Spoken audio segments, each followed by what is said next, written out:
सजा ना निर्भया की तरह मिलना था। जैसे निर्भया को इंसाफ मिला उसी तरह से इस बच्चे को भी इंसाफ मिला था। बहुत जल्दी ही अपराधी को पकड़ लेंगे और अनुसंधान अभी जारी है, जांच चल रही है।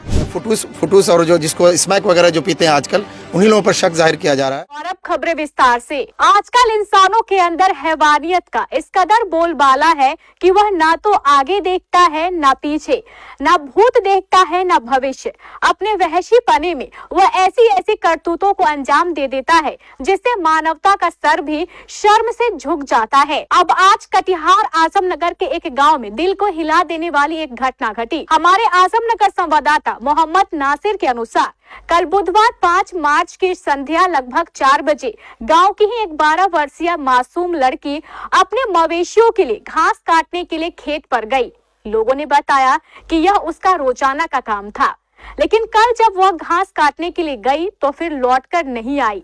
उसके साथ विकृत प्रवृत्ति वाले अपराधियों ने ऐसी वहशी घटना को अंजाम दिया जिसकी जितनी भी निंदा की जाए उतनी कम है। हुआ यूं कि कल देर शाम तक जब बच्ची घर वापस नहीं लौटी तो उसके परिजनों ने उसे खोजना शुरू किया, लेकिन रात भर खोजने के बावजूद बच्ची नहीं मिली।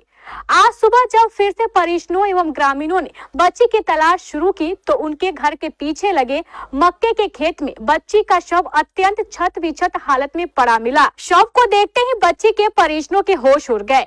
शव को देखने से पहली दृष्टि में स्पष्ट लग रहा था कि पहले बच्चे के साथ दुष्कर्म जैसी शर्मनाक घटना को अंजाम दिया गया है और उसके बाद उसकी बेरहमी से हत्या कर दी गई है। ग्रामीणों ने तुरंत इसकी सूचना आजमनगर पुलिस को दी।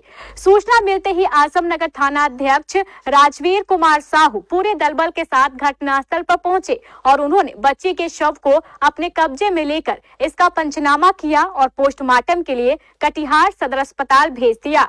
पूछे जाने पर थाना अध्यक्ष राजवीर कुमार साहू ने बताया कि पहली दृष्टि में तो यह दुष्कर्म के बाद हत्या का ही मामला नजर आता है, लेकिन वास्तविकता का पता पोस्टमार्टम रिपोर्ट आने के बाद ही चलेगा। इधर मासूम की हत्या को लेकर पूरा गांव दहशत में है।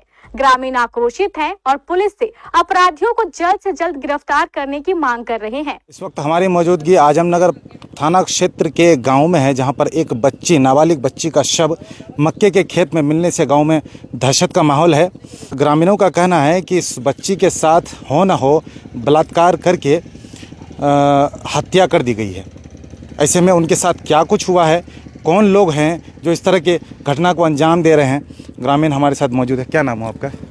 Azhar Nizami, social activist. क्या लगता है कि इस तरह की ये बच्ची जो है कल 4 बजे शाम घर से निकली थी और घास काटने के लिए वो खेत की तरफ गई थी। उसी दौरान कहा गया कि लोगों ने बताया कि उसी दौरान जो है खोजबीन शाम से शुरू किया गया। बच्ची को रात में भी ढूंढा गया, कहीं नहीं मिला और सुबह इन लोगों को 8 बजे मक्के के खेत के अंदर बिल्कुल ऐसे अवस्था में सब बरामद होता है जिसको देखकर लगता है कि उनके साथ बहुत गंदे तरीके से दरिंदगी की गई है। ये बिल्कुल बहुत ही दर्दनाक और अफसोसनाक घटना हुई है। 11 वर्षीय बच्ची साहिबा खातून का जिस ढंग से मकई के खेत में, और मुझे उसके साथ बिल्कुल घिनौना हरकत हुआ है, यानी बलात्कार हुआ है, उसके बाद उसका मर्डर हुआ है और इस तरह के अपराध को बिल्कुल हम बर्दाश्त नहीं करेंगे। और इसमें जो है सबसे ज़्यादा जो आशंका जताई जा रही है, ग्रामीण भी बोल रहे हैं, जो फुटूस और जो जिसको स्मैक वगैरह जो पीते हैं आजकल, उन्हीं लोगों पर शक जाहिर किया जा रहा है। और हम शासन प्रशासन से यही मांग करेंगे कि इसका जल्द से जल्द उद्भेदन कर इसको कड़ी से कड़ी सज़ा दी जाए। ये बिल्कुल निर्भया और माहनूर के बाद ये एक बहुत बड़ी घटना हुई है। एक 11 वर्षीय बच्ची के साथ इस तरह बलात्कार हुआ, ये बर्दाश्त के लायक नहीं है और हम लोग तब तक चुप नहीं बैठेंगे जब तक इसका सही से जो है जांच पड़ताल कर अपराधी को फांसी की सज़ा नहीं होती। हम लोग चुपचाप नहीं बैठेंगे इस मामले में। हाँ, उसको हम लोग इंसाफ चाहते हैं, सरकार से यही अनुरोध करते हैं जो उसको इंसाफ दे और उस अपराधी को पकड़े। यही हम लोग चाहते हैं, जो अपराधी को पकड़े हम लोग। अगर अपराधी ऐसे अगर छोड़ देगा तो फिर कल उसका घर में घटना होगा, कल उसका घर में घटना होगा, फिर उसका मनोबल बढ़ते जाएगा। तो हम चाहते हैं जो अल्लाह का करम से उसको इंसाफ मिलना चाहिए। आज जो है सुबह करीब 11 बजे के आसपास में हम लोगों को सीसिया पूरब टोला के स्थानीय प्रतिनिधि और ग्रामीणों से सूचना मिला है कि एक बच्ची जो है उसकी मृत्यु संदिग्ध अवस्था में हो गई है। दलबल के साथ हम लोग यहाँ आए हैं, घटनास्थल मकई खेत और इसके बॉडी जहाँ रखा हुआ था निरीक्षण किए।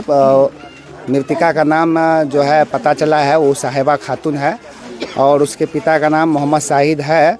वो कल पूरी जानकारी हासिल किए तो कल जो है वो 4 बजे करीब निकली थी घास काटने और उसी समय से वापस नहीं आई। उसकी माँ और ग्रामीण लोग बेचैन थे, काफ़ी खोजबीन किया तो मकई में लाश संदिग्ध अवस्था में मिला। लोगों को कहना है कि यहाँ काफ़ी लोग भारी संख्या में है, सभी से पूछताछ हम लोगों ने किया है गहनता से। तो उन्होंने बताया कि बॉडी मृतका के साथ जो है वो गलत संबंध करके उसके साथ जो है दुष्कर्म करके जो है मारपीट करके उसको जख्मी किया गया, जिसके बाद उसकी मृत्यु हो गई है और वहीं पे बॉडी छोड़ के कोई अज्ञात व्यक्ति भाग गया है। हम लोग घटनास्थल को सील कर दिए हैं, बढ़िया पदाधिकारी को भी सूचित कर दिए हैं इस संदर्भ में और एफएसएल टीम को भी जो है सूचित कर दिया गया है, वो भी आने वाली है। और तकनीकी अनुसंधान जो हम लोग के कटिहार में है उनको भी ये सूचना दी गई है और हम लोग जो लोकल इनपुट के माध्यम से मैनुअली वर्क करके जो भी इसमें शामिल संदिग्ध होंगे बहुत जल्दी ही अपराधी को पकड़ लेंगे और अनुसंधान अभी जारी है, जांच चल रही है। जैसे ही भी पोस्टमार्टम रिपोर्ट आने के बाद भी कुछ खुलासा और ज़्यादा होगा और तत्काल हम लोग अभी बॉडी को कब्जे में लेकर कटिहार भेज दिए हैं और आगे कार्रवाई में जुटे हुए हैं। फिलहाल आजमनगर पुलिस सबको पोस्टमार्टम के लिए कटिहार भेज दिया है। अपने सहयोगी के साथ मैं नासिर आलम, केबीसी न्यूज़।